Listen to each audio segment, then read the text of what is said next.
What's up, y'all? This is Ifeatu Melifonwu, safety for the Detroit Lions. And I just want to take some time out to give a big shout out to Russell Wayne and Main Event Mike from the Detroit Lions Villain Squad. It's a fan page and a podcast. And I just want to say I appreciate the support of me and my team. And I encourage everyone to go check out their podcast and check out their fan page. Go Lions.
All right. It is March 25th. It's Monday at 7 p.m. Eastern time. You know what that means it's time for? The main event. I'm your host, Mike. Thanks, everyone, for being with me today.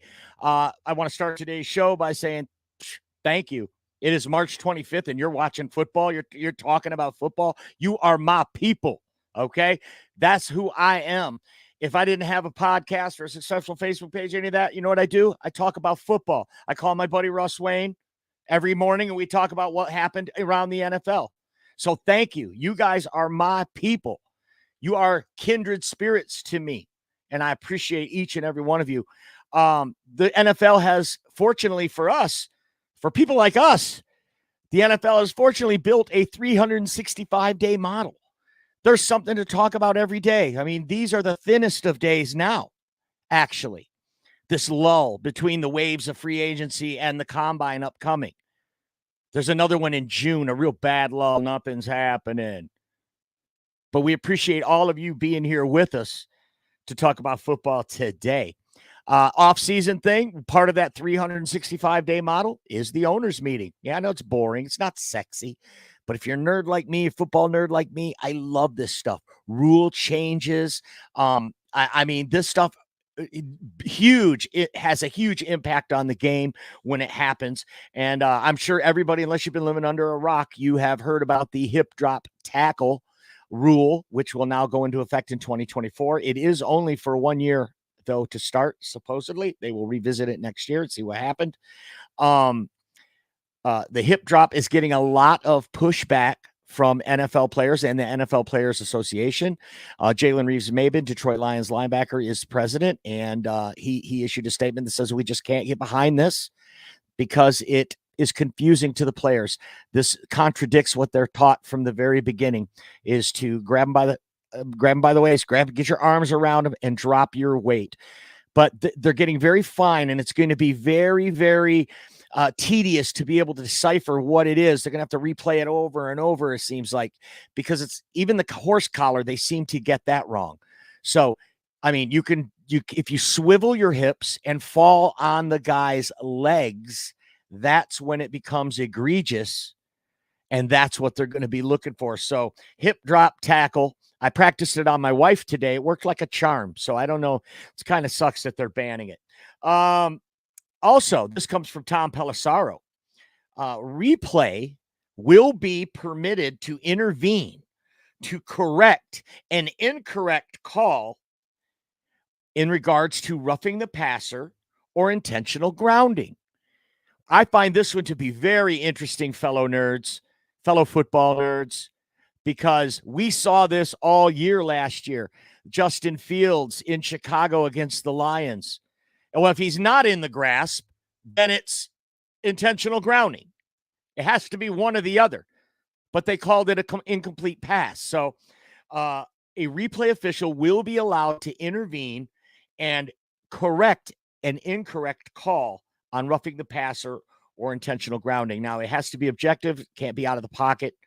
or those kind of things that change the circumstance. So that comes directly from Tom Pelissaro. So I think that's a pretty reliable source for us to quote there. Let's take a look real quick who's in the comments. By the way, put it in the comments. Tell me what you think about these rule changes. Our good friend Jeremy B. Don't forget, you can watch Football Talk with Smoking Jeremy B right here on this very network at 11 a.m. Monday through Friday. Donkey Kong says Super Bowl or bust. Detroit fan man, welcome to the program.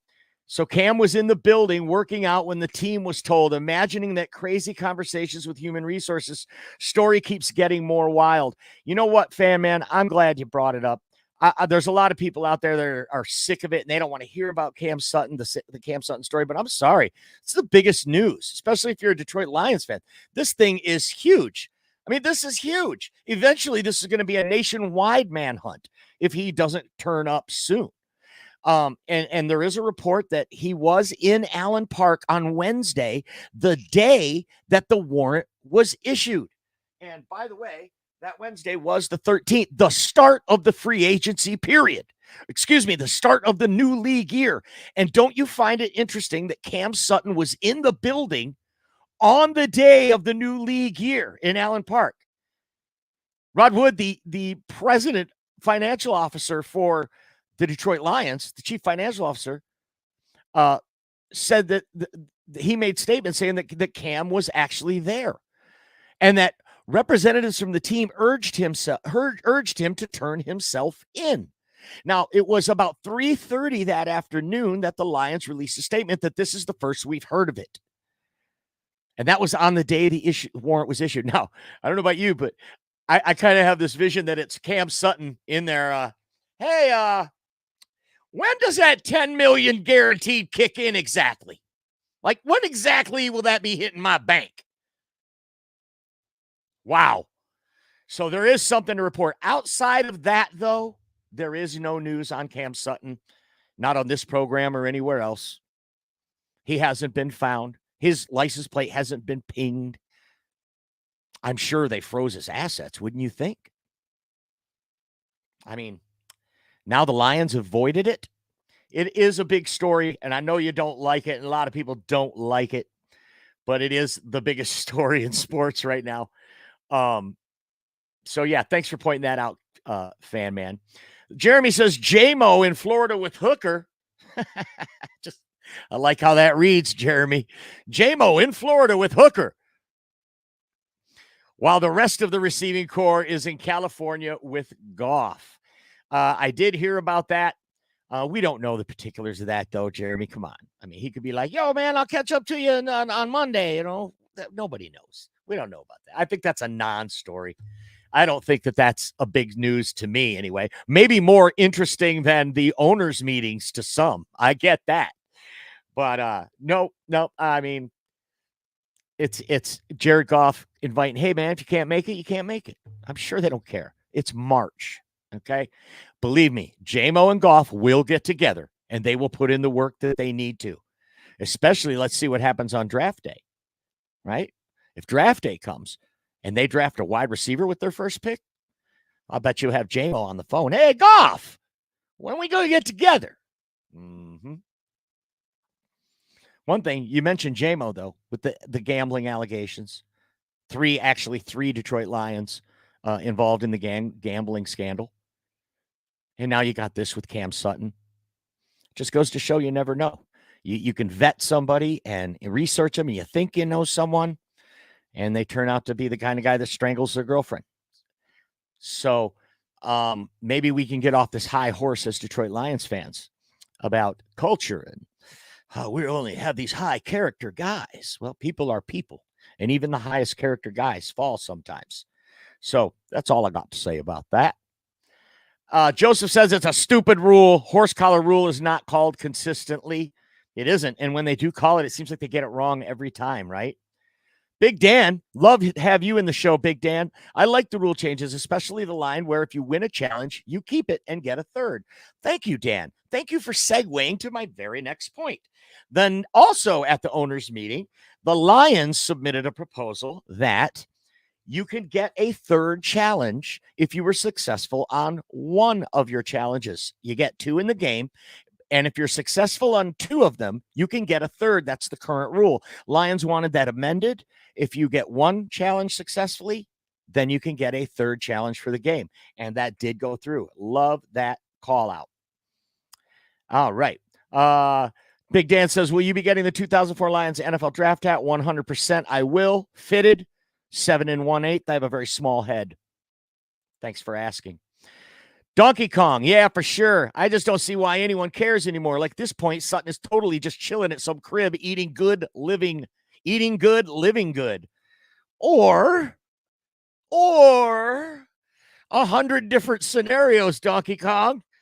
And some of them I don't even want to think about. I have this feeling, I said this earlier on Russ's show, I think that this thing is going to end bad. Just my gut tells me this is not going to be, he turned himself in peacefully, everything is great. I just feel like it's not going to go that way. And it's going to give a stigma, or it's going to give something for this team to battle against in 2025.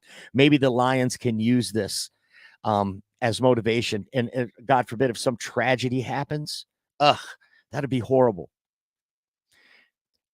Detroit Fan Man says, anytime a new rule like hip drop tackling is revealed, it causes my PTSOL to flare up. Still fighting off this itch. I know what you mean.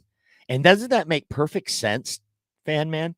That this will be in the playoffs, right? And it'll be Carlton Davis with a hip drop tackle on Justin Jefferson, and we lose. Yeah, I hear you. That's PTSOL, post-traumatic same old Lions. If you don't know what PTSOL is, I will tell you what it is. It is a registered trademark of the Main Event 365 2022, all rights reserved. Moving on. Jeremy says, don't forget the 8 staffers that were gambling at the same time. There you go. Good point. Fred says, I don't like the hip drop tackle ban either. So once the player is past you, you have to get ahead of them first in order to bring them down. Well, that's such a good point, Fred. I think this is just my interpretation that you just can't fall on their legs, or you can't tackle them in a way by swiveling your hips where they cushion your fall, right? Dropping your weight, grabbing a hold of them and dropping your weight, that's how you tackle. But this specific hip drop tackle is a technique. Okay. This is a technique that defenders, and they readily admit this. They know, believe me, the players know all about it. The NFLPA is playing coy about it, but they know that it's a technique where you get the ball carrier's legs under you when you fall and catch your weight. So maybe they look at this for a year, and if at least they can put this in the player's head, maybe this is a part of the game, a technique that it will deter players from using this technique that could injure someone. So I do see the benefit in it. Right. All right. Next thing on the agenda from the owners' meeting. By the way, the next one is in May. Okay, they have another owners' meeting. This one's in Orlando. They'll have another one in Nashville in May. And just because something doesn't get passed or even resolved, I should say, in this meeting, they can always table it and put it on for the next meeting in May. This is what they say is going to happen with the predicted kickoff rule changes that they're going to table. It's not going to pass immediately, but it should pass in May when they have enough people to scrutinize it and work out the bugs in it, where they're going to have a landing zone from the goal line to the 20-yard line. And the ball must be fielded in that area. It cannot be fair caught.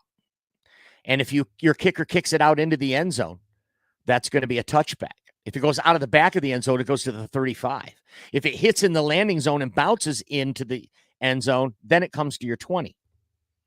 A lot to it. And then the players only line up 5 or 10 yards apart. It's like the XFL rules. They're giving this a shot because the kickoffs have gotten so ridiculously boring since they've moved up the line. And like we all didn't see that coming. Just going to boot it out every time. Why even risk a return? Well, then they move it out to the 25. Stupid. They need to fix it. So I'm all for them fixing it. I don't know if this is the fix. It's one of the most exciting plays in football, but it's statistics show that it does cause injury. Statistics are showing now that football players, after exhuming I think they exhumed 100 ex-football players, and they checked their brain. This was just recently in the last couple of weeks, a new study on CTE. And 92% were showing signs of CTE in their brains when they were dug up. So, definitely things that the competition committee and the owners have to weigh all factors involved. I like the way they are acting as stewards. This is tough waters to navigate. This is deep stuff, okay? And they're giving things a try, and they're basically coming out and saying, this is not written in stone. We're going to try this for 1 year. And this is the kind of language we've heard for the last couple of years, actually, at the owners' meeting. They're going with this new verbiage, this new language that kind of gives them an out, a disclaimer, if you will. So I do like it. I do like that they work on these things and they care about these things. Big Dan says, I agree, Mike. Hip drop is a technique. That's why the NFLPA was urging the NFL not to ban it. Right. We can take care of this in-house is what they're saying, right? That's what the NFLPA is saying. I like that. Lion King says, cultural for Lions are just a false gimmick. We are no better than the worst team. Gambling, violence, etc. I don't buy it. Huh. That's a bit extreme, but I can't say I argue with you, right? We're no better than anyone else. No. You can take on that culture change, and that's just lip service, really. You can say it. And you can say all the right things in the locker room, but hey, human beings are pretty sick beasts, right?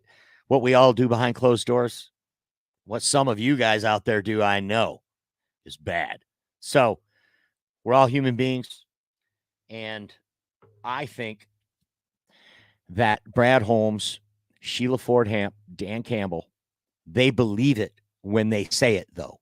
And that's a difference. They believe that in their heart, that we want to get guys that are high character. You can see captain of the team, academic All-Americans. These are the people they draft, people that they bring in on their teams. DJ Reader wore a C on his jersey last year. And it makes sense that, sure, we're no better than anyone else in the grand scheme. But these little changes, these little markers, these KPI, these key performance indicators you can look for to help build a culture and make things better on your team. And I definitely think the Lions are heading in that direction. I mean, Ray Charles could see that, right? Fred says, I know I'm sounding like, but I don't want football to get softer than it already is heading towards. And that was the reaction, Fred, from the players. There were a lot of players tweeting today. Some talking about might as well just get the flags. J.J. Watt, all right? Future Hall of Famer J.J. Watt saying, might as well just get the belts with the flags on them. I think that's a little absurd, a little extreme. I can see what you're saying, but you already can't tackle them high. You can't tackle them low, right? But it's changing the game. This is directly related to what undervalues running backs these days. The league passes 75% now, right? It used to be 60% run. And the farther you go back, that percentage goes lower and lower that they pass. Now it's a 75% pass league. Now wide receivers are making $30 million as a wide receiver. And then you see the running back market go down, down, down. Not surprising when you look at where the game is going. They're protecting the quarterbacks. They're protecting the ball carriers. They're making it very hard for defense. Why? Because that translates to more points. And more points translates to higher viewership, which translates to more money. Big hits, big money. Good call out, Dave Eastman. I love that. Seeing as Cam Sutton never had an issue with his character before this, and 85% of the NFL didn't know they couldn't gamble on other sports than the NFL, I think that was why it got reduced. That's why JMO's suspension got reduced. Is that what we're talking about, Jeremy? Jeremy, if you got access, man, you could just jump on in today. Why don't you jump on in if you want to? Put it in the comments. Tell me what you think about these rule changes. I thought the one from Tom Pelissero was very interesting, that you can change a bad call. This is the first time this is ever where they can like just step in and say, no, that's a bad call. That's grounding. So yeah, go ahead, jump in, Jeremy, whenever you're ready. But I got plenty to talk about. I'm one of those rare people that could just talk and talk and talk. Russell Wayne's our producer. He's on every day at 3:00 p.m., Monday through Friday. At 3 p.m., I'm on the show sometimes. Not a lot, but he does an awesome job by himself. That is the Russell Wayne Football Talk with Russell Wayne at 3:00, Monday through Friday. And then Smoking Jeremy B, Football Talk with Smoking Jeremy B, 11 a.m. I'm here once a week, only once a week. And it's the off season now. And it's thin. There's a lot of draft prospects I'm looking at, but I don't want to get into all of that right now. Going to the draft is exciting. I don't think I'm going to go. I put my name on the list. Are you going? Are you going to the draft?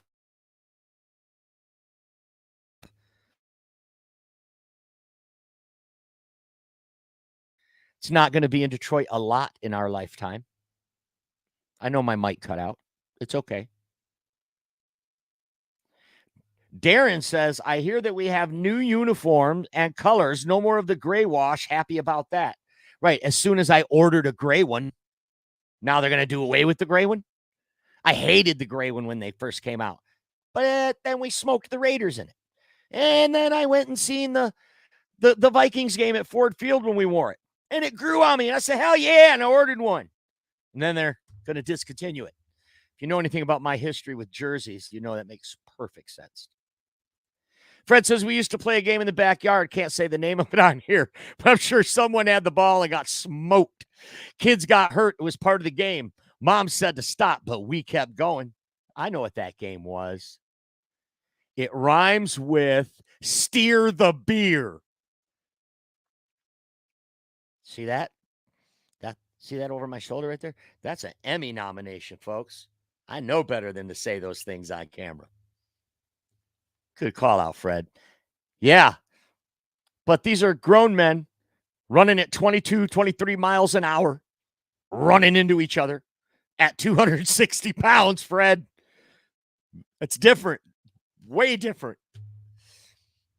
I mean, you got these special teamer guys who never get to play unless it's a kickoff.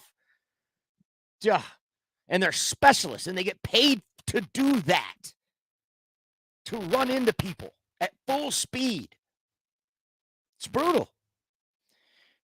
And brutality is a part of the game for some fans. I think that the changes in the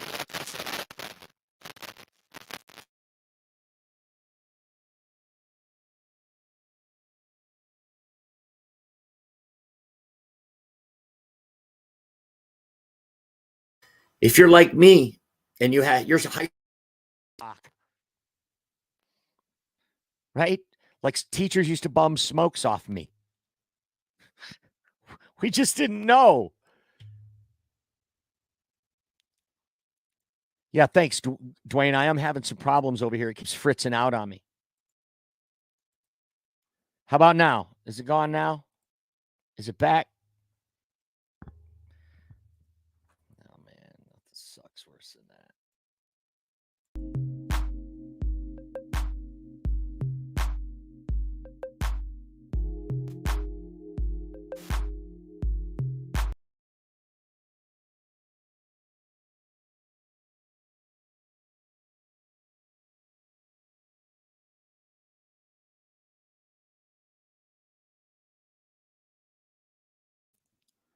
It's this wonderful piece of equipment Russell gave me. All right, I'm back. Jeremy said he was coming in, but doesn't matter whether he does or not. How about now? You got to be kidding me.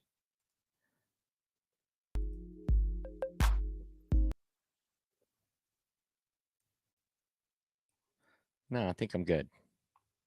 All right, I'm good. Scott says we called that game Smuck 'em.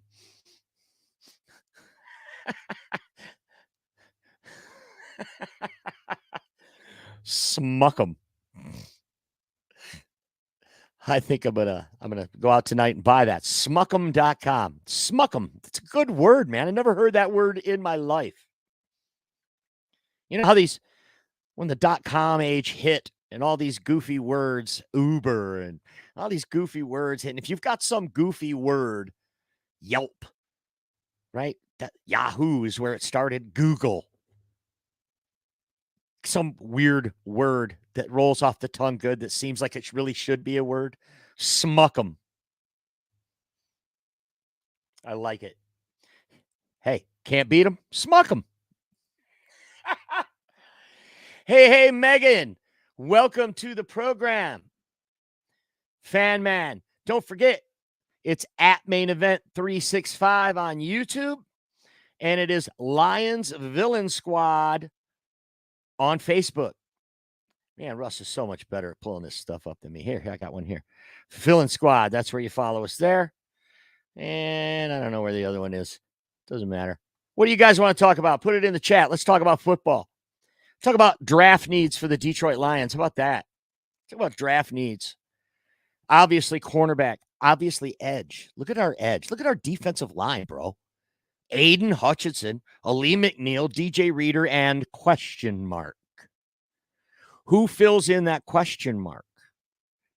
That's 4 down linemen. You got Derek Barnes, Jack Campbell, and Alex Anzalone. That's a 4-3. A lot of people say we play a hybrid 5-2-4. So maybe it's question mark, question mark. Hutch, Aleem, DJ, question mark, question mark. Then what? Anzalone and Jack Campbell as the 2 linebackers. Bringing Brian Branch up. We know that Aaron Glenn likes to play press man corner. There's a lot of corners in this draft. So those are the ones that I've been paying the closer attention to. The ones that are touted as playing good press man coverage.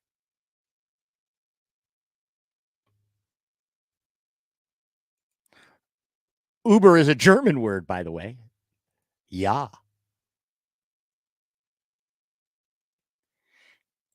Am new on Facebook, and I will love to make new friends. I bet you will, but not on this show as I just blocked you.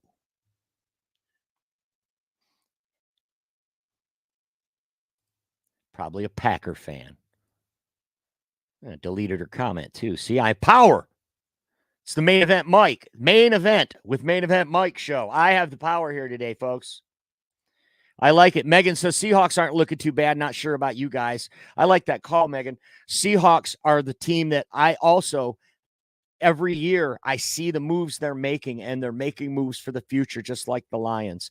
Geno Smith was never it. He never was it. I think they draft a quarterback this year. I think they're going to surprise everyone in the draft. I made that call last week. I think that will be the surprise of the draft. The Seahawks will go quarterback, and they'll move up in the draft and take a quarterback out from under everyone. Maybe J.J. McCarthy from Michigan. But you look at what they've got. They have some great corners. Devin Witherspoon, Tariq Woolen, young, tall, fast guys. They're rebuilding the Legion of Boom. I don't like that they lost Bobby Wagner, Jordan Brooks, but you watch. They're going to do great. Love Geno. No QB in the draft yet. Get the lines right. Okay. Well, you did get Evan Brown from the Lions last year. No JJ ever. Ha! Lion King says number 29. I don't think we stay at 29, folks. We either move up or down. I know a lot of guys' opinions that I trust think we're going to move back. We're going to accumulate draft capital and move back. I think he's going up. I think there's what we were just talking about before I got derailed by the comments was that Aiden, Aleem, DJ Reader, question mark. I think there's an edge in this rush. Maybe Dallas Turner. They have him listed as an outside linebacker from Alabama. He's one of the top edge rushers in the draft. Brad Holmes was spotted at the Alabama Pro Day. A lot of people say, oh, he's there to see Kool-Aid. What if he was there to see Dallas Turner, an edge rusher? Maybe a guy they think they can convert into a true edge into our scheme. Maybe they think he fits our scheme and they want to move up. I could see them moving up. There aren't enough holes on this team for a full rookie class to make this team. There aren't enough holes for a full rookie class to be signed. Please welcome to the program from Football Talk with Smoke and Jeremy B. He's also a writer for the South Florida Tribune. It's our good friend, Jeremy B. How are you, Jeremy? Fantastic. How do I sound? Let's hear it again. Fantastic. How do I sound? A little echoey, but good. I love your background, though, bud. Yeah, I just put that up today. A little soundproofing, getting the sound. I like it. Tell me something so I can check your audio a little better, okay? All right. What do you want to know? I want tell me about this third challenge rule and how you get that third challenge. Do you think this is something that the Lions were bucking for a reason? Yes, because of the failed calls that happened at the end of games, you can actually get that next challenge back. I understand that some challenges can't be challenged within the 2-minute warning, but yet some of them can. So it's really a gray area in that 2-minute warning period, and we all know this. But like at the end of that Dallas game, that could have been reviewed. That might get reviewed. So that would have given us another challenge. Yes, because we had a successful challenge in the first half. Okay, your audio sounds great, Jeremy. Sounds good. Good. I just makeshift put the new studio together and trying something different, giving myself something with a little lionific type colors in the background. Lionesque. Yes. Yeah, lion. Scott says, I'm a Youper from Marquette. Go Lions. Smuck them all. Let God sort them out. And Smuck them, Jeremy. Is that a word you've ever heard? no, Smuck them. I heard it called the smear the you know what game that we used to play as kids. Right. So Isn't Megan, looks like Megan, you're a Seahawks fan. We appreciate you being on here. Hoping you stay at 16, but we'll trade back, sadly. You know why? Because you have a very smart general manager. Is that noise coming from you, Jeremy? Yeah, okay. I set my arm down. You have a very smart general manager, Megan. John Schneider out there in Seattle is one of the best. Okay. And I get it. And I'm sorry that you like Geno, because Geno is overrated. He had one good season in his whole career, and that only was 9 wins. Tell me I'm lying, Jeremy. You're not. Eugene Cyril Smith Jr. reverted back to Geno Smith this past season. Because he earned the right to be called by his full birth name in 2022. And then in 2023, not so much. Yeah. And it translated into a nice 2-year contract for him of getting paid decent. Not great, but decent. Let's see what you can do, Geno. And now he's in the last year of that deal. So doesn't it make sense they could be in the quarterback market on draft day? Maybe not in the first, but yes, I do see that because, well, they could draft Bo Nix and save football. Draft Bo, save football, like in draft day. That's Bo Callahan. But you know what? That's a good call, because Bo Nix might be there, probably will be there at 16. And playing in Oregon, they're going to love him there in Seattle. Right. They did also get Sam Howell, though, like Megan's point now, so that's a good call. Is my audio messing up? No, I still hear you fine. Okay. Donkey Kong wants to know, Jeremy, are you doing a show later tonight? Yes, at 9 p.m. We are doing our 400 sub appreciation show. We're giving away, it's the person's choice. I took all the screenshots that I was given and the people I know that are there. I got about 140 out of the 400 that I know are subs, including the regulars that come in, like Donkey Kong. You're in that list too. Okay. So Monday, Wednesday, Friday. Monday, Wednesday, Friday, 9 p.m. It's the night show. Yeah, and I don't ever promote that just because it's just too much. I just say you're on every morning at 11, but I do know it's Monday, Wednesday, Friday. I'll start throwing that in from now on.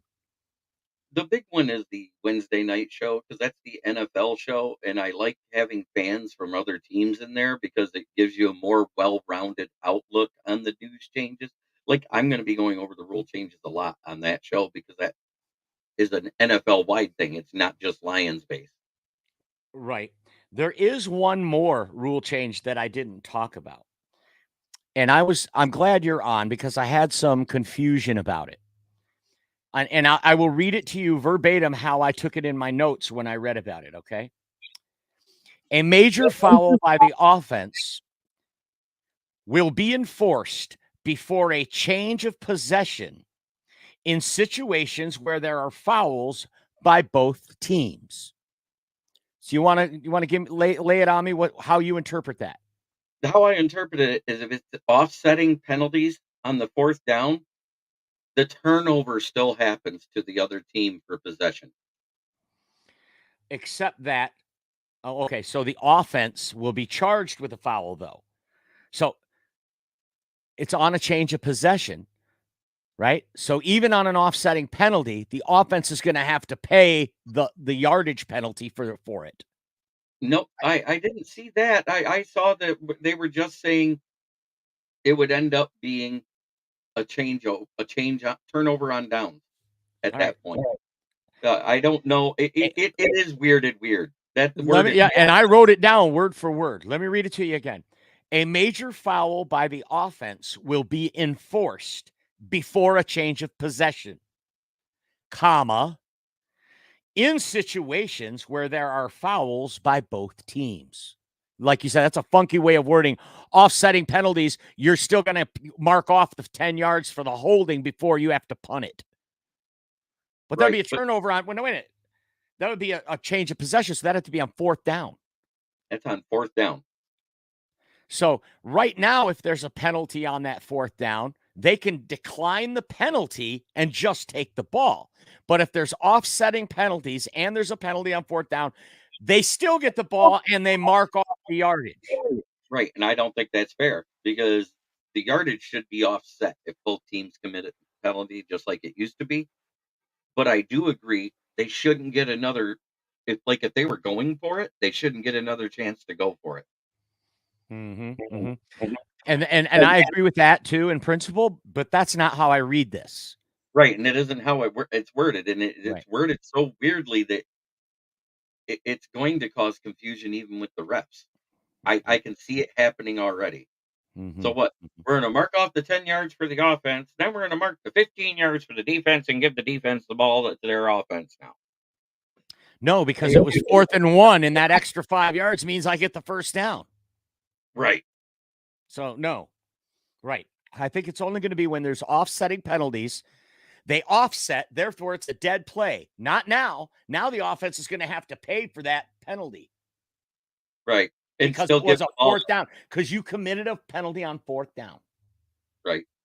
And I just think if it's offsetting penalties, I just don't. Yeah, I don't get it either. It's fuzzy to me. So that's kind of why I didn't read it, because I didn't fully understand it. So to know that you don't also makes me feel better. Yeah, it is worded weird. That's all I got to say. It is so weirdly worded that I was trying to wrap my head around it. I'm going to do more research tonight. I'm going to contact a couple people who know more than I do to see if they can explain it any better.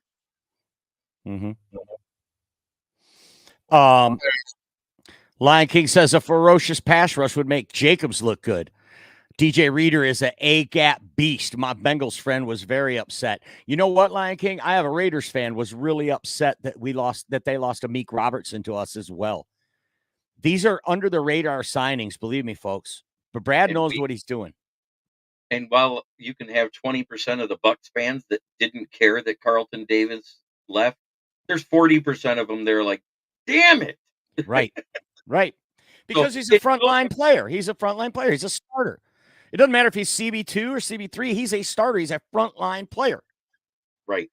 That's what I'm trying to get through to people. You know, our roster is better than it was at this time last year. Absolutely. So our these team field is getting goals- better with every move. When you offset what we've jettisoned to what we've acquired, it's an upgrade. Whereas when you look at the Packers, they get rid of Aaron Jones, bring in Josh Jacobs. They kind of negate each other. Right.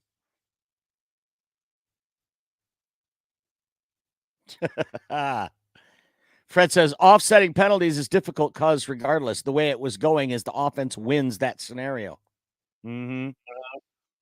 Most of the time, it seems that way anyway.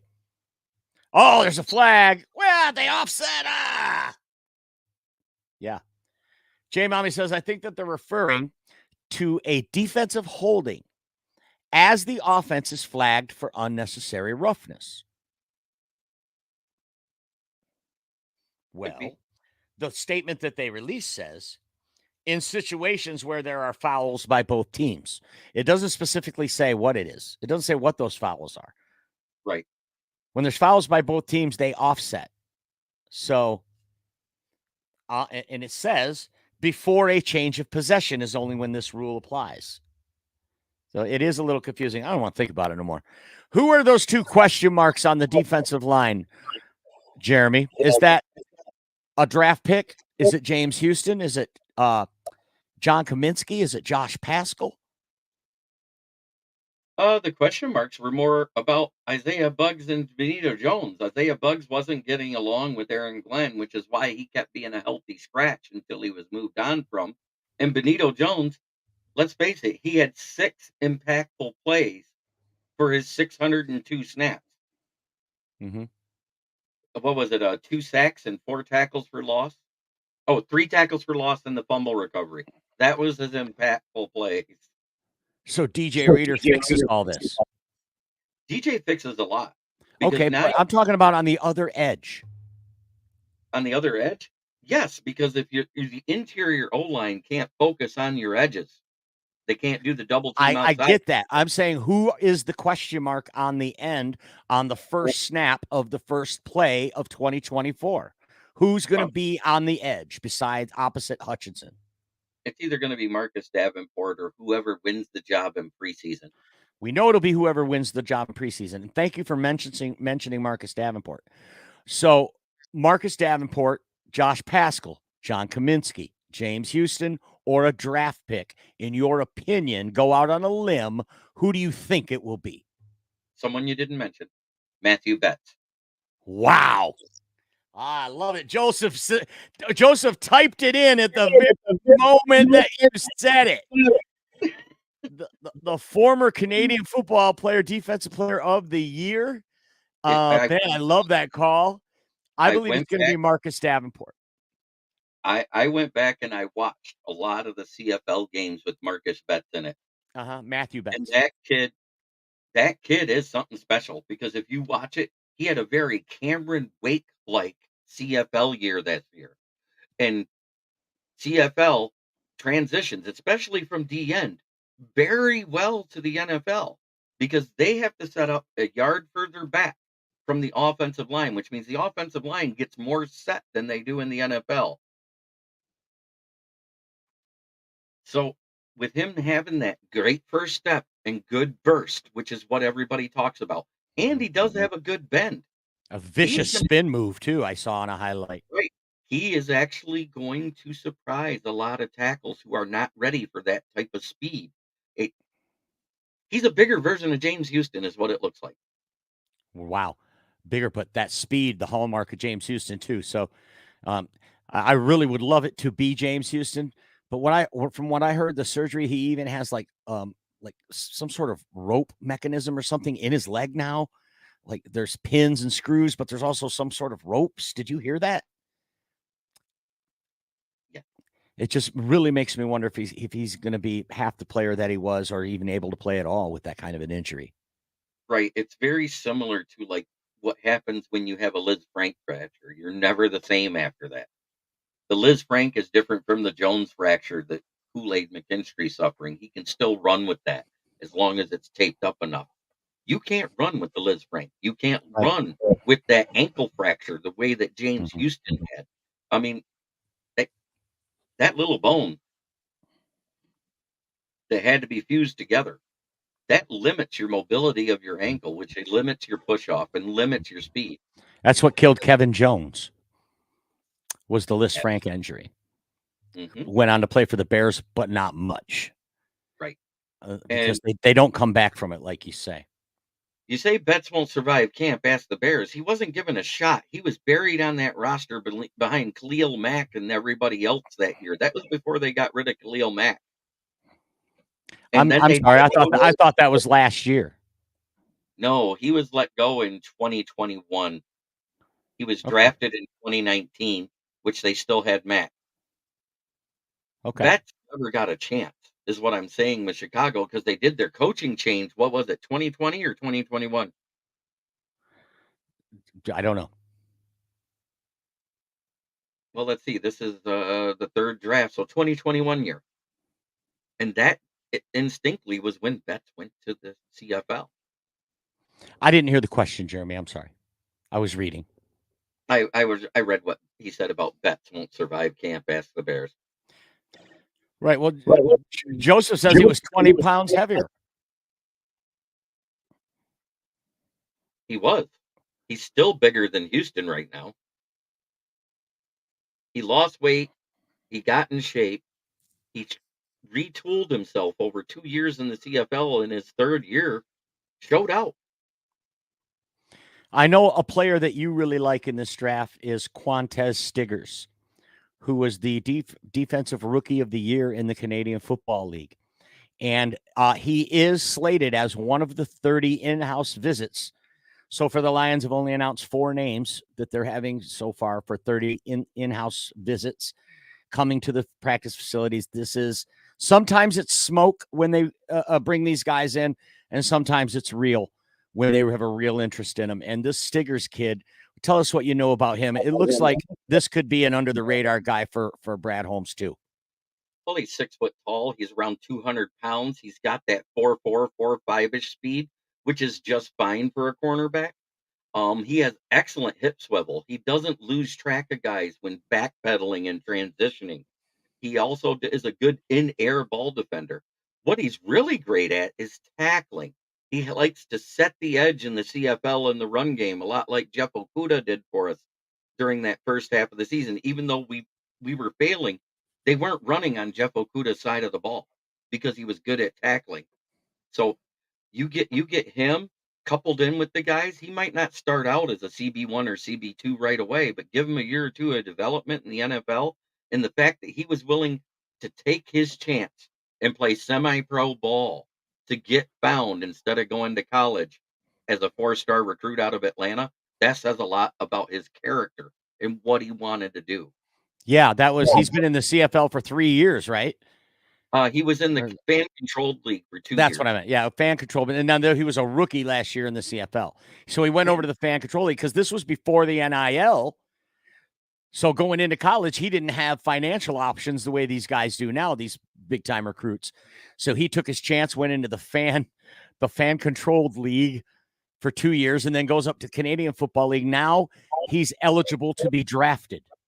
Yes, because he spent 3 years in semi-pro ball. He took the hard road, didn't he, boy? He took the long road. And here's the other thing a lot of people forget about. Yes, he was the defensive rookie of the year. He was runner-up to Matthew Betts for defensive player of the year because of his play on the field. Interesting. And Brad Holmes showing he'll leave no stone unturned to look for good talent. Quantez Stiggers, remember that name? I got a feeling about this one, Jeremy. Ever since you said his name and I had to go look him up because I'd never heard of him. I first heard of him from you. And I went and looked him up and watched some highlights. It's like, wow, this kid's got game. Right? And the CFL is such a different game, really. I mean, the way the receivers get a running start, playing corner in that league is different than playing in the NFL. But you got to cover more ground. The field's 5 yards wider. It's 10 yards longer. Right. You've got more field to cover. And for him to lead the league in interceptions his first year there, that's pretty impressive. Yeah, I love it. I love it. Quantez Stiggers. So we're just throwing it out here, Jeremy. And I wouldn't hold you to this at all. Where do you predict he will? I mean, obviously someone's going to draft him. Where do you predict he'll get drafted? right now he's considered the 303rd prospect on the big board. 303. So I'm thinking Yep. it's going to be the 6th or 7th round. That's where it puts Somebody him, will right? take a shot, and I hope it's the Lions. At either if they don't take him at 205, they might not get him at 249. All right. I love that call out. So his 205 is our second to the last pick. Right, because we also have 201 in the 6th round now after the trade. Okay. So Quantez Stiggers. Megan here in the chat wants to know, how did you find out about this guy? I saw when I looked at the Matthew Betts thing and was looking him up, and they had the list of defenders of the year. He was number 2. So you did a little research on him. Did a little research. That is Jeremy Ballreich, smoking Jeremy B, folks. He's a writer for the South Florida Tribune, and he also has a show on this very network at 11 a.m. Monday through Friday. Also Monday, Wednesdays, and Fridays at 9:30. So that'll be tonight. What are the topics tonight? You're going over these rule changes in a little more in depth? little more in depth, also about the Rod Woods thing with Cam Sutton, because it is the biggest news of the offseason. Right now, you can't not talk about it when news breaks. You have to talk about it. Right. You're right. Next question. Are you going to the draft? I found out from my publisher last week after our show on Tuesday, he has applied for the South Florida Tribune to get their press credentials to be at the draft. But it doesn't mean you will get them. Doesn't mean I will. But I saw a message from Big Dan that said you guys were going. I'm going no matter what. Okay. And you'll go live on your phone, won't you? Hell yeah. All right. So yeah. So I suppose now that I can announce that the main event will be live during the entire draft between Russell Wayne, myself, and then Jeremy live at the event. We will be live for every pick, every round, the whole weekend. You can watch this network if you're at work and you can't watch the draft. You can maybe put this in your earbuds, whatever. We're going to be running off the picks. We're going to have an analysis. We are going to have fans from other teams on when their team is on the clock. So, hey, Megan, if you want to be come on the show and represent when Seattle's on the clock at 16, you're more than welcome, because we need a Seattle Seahawk fan as well. And that is Thursday, April 25th. It starts at 8 o'clock. We will go live at 7 o'clock, and leading up to the first pick by the Chicago Bears, which we all think will be Caleb Williams. And we will have your draft coverage. This is the third annual main event draft special. And this is where it all started for me and Russ, is getting together for the draft. We were doing some stuff online before, but when the draft came is when we really got it together, and we did a draft show. And then from there, we've just took off with it. Now we're looking at knocking on the door, 48,000 villains on our page since June the 1st. So that is pretty impressive. So please follow the page if you haven't already. It is Lions Villain Squad on Facebook, and then it is at Main Event 365 on YouTube. We're really trying to grow that YouTube as well. And yeah, there we go. And how do I get that off of there? Okay, once you click it, you can't just scroll away from it. Ding dong. Okay, there we go. Hey, I'm learning. I know. I had the thumbs up ready for when you figured it out. You just watch the followers drop down as I fumble around. I'm fumbling. It's okay. So did you see this report about the dead body at Ford Field? It's fake. You know that, right? Right. Yeah, that's fake. That's why fake. I don't really report. Yeah. If you see that report out there, guys, it's fake.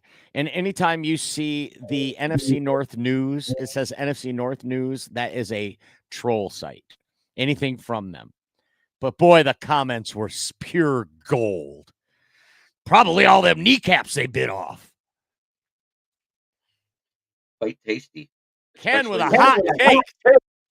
J.J. McCarthy will be the second quarterback off the board, in my opinion. Wow. You think J.J. goes to Washington? If what Adam Peters told a beat reporter in Washington today is true, he just may be. I think, are we talking about Will Vogel in this one? Are we going to see the largest PG butt made for TV butt chin Padawan himself? Yes, more than Are we likely. talking about Will Vogel?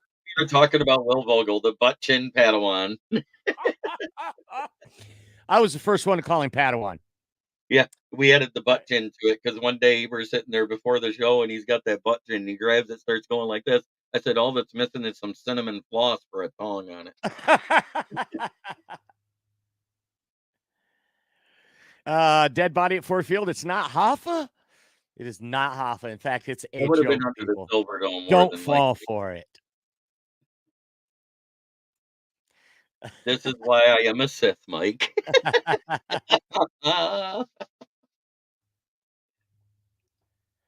Don't be so hard on yourself. Yeah, just stop. Joseph says, you guys think the Lions draft an OT with when you say OT, no, I don't necessarily think a tackle is in the cards, but a guard for sure, a center for sure, one of those, maybe two of those. Even though Brad says I don't draft positions, I draft football players. If there's a tackle that's a better fit than any of the guards or centers, it could be a tackle, but I don't think so. What do you think, Jeremy? I think it's a guard or a center, not a tackle. I think it's a guard that can play tackle too. Let's go Cooper Beebe at 29. There you go. If it's not Cooper Beebe, I want a Donnie Mitchell because I don't think there'll be a top flight corner on the board at that point. And Ennis Rakestraw might be the biggest overrated corner this draft. Right. So there's talk of new uniforms. What have you been able to unearth as far as new? Gosh, this is so boring off-season shit. Yeah. We're talking about the uniforms. All I know, some people are really into it though, and I'm kind of one of them. So let's hear it. One of the 4 finalists has this color right here in it. The black and Honolulu blue. Okay, so it's a black with black uniform with Honolulu blue numbers. And then the helmet would be black too. White piping like it used to have. It'll be silver piping is one of the concepts I saw. And then I wanted to ask you particularly, are you upset that Hendon Hooker changed his number now that you went and bought a number 12 jersey? Yeah, but that's easily fixed with black spray paint. or it could make it more valuable, right? That's how you know. If I get him to sign it. Yeah, and you'll know the year that it's if he goes on to have a long, successful career as number 2, and you've got a number 12 Hooker jersey, authentic. So that could be really cool. Hey, Jeremy, I want to thank you so much for coming on the show today. Don't forget, folks, 9:30 tonight, Jeremy B will be in. Say goodbye, Jeremy. Bye, y'all. Have a nice. That was Jeremy Ballreich. He'll be on tonight at 9:30 and also every weekday morning at 11 a.m. on the Main Event Network, and that is on the Villain Sky. We're also broadcasting into Detroit Lions News podcast channel. Thank you to Joe Chapp and the boys for allowing that. Also, we have our own group. It's called Detroit Lions Main Event, MANE Main Event. Please join the group. For some people, believe me, there are people that don't know the difference between a page and a group. A page, you do not get to post on anyone's page. You can join a group and post away and post your feelings, your pictures, your thoughts, your analysis. On the page, you don't get to pick what is posted. You can still comment on the page. You follow the page. You read the content in the page. You interact on the content, but you do not decide what the content is. If you join Lions Main Event, you can go in and post your own thought, get your own engagement. It's Detroit Lions Main Event, MANE. It has about 17.8 thousand group members. We keep the group, and we're very proud of this. We work very hard. No spam in the group, no clickbait in the group. Our admins work very hard to keep the group clean. Believe me, I am a member of at least 50 Detroit Lions football groups, and there's none of them that are as good as ours when it comes to no crap. There's no ads. There's nobody selling stuff in there. So it's Detroit Lions Main Event. Please follow the group, join the group, and follow us on the page at Lions Villain Squad. I will be back next Monday at 7 p.m. Eastern time. Hopefully Cam Sutton will have turned up alive by then. I pray that that happens. Cam, if you're out there, if you're listening, turn yourself in, buddy. Let's get this reconciled. Let's get this over with. God bless each and every one of you. Thanks for watching. I'm Main Event Mike. Peace out.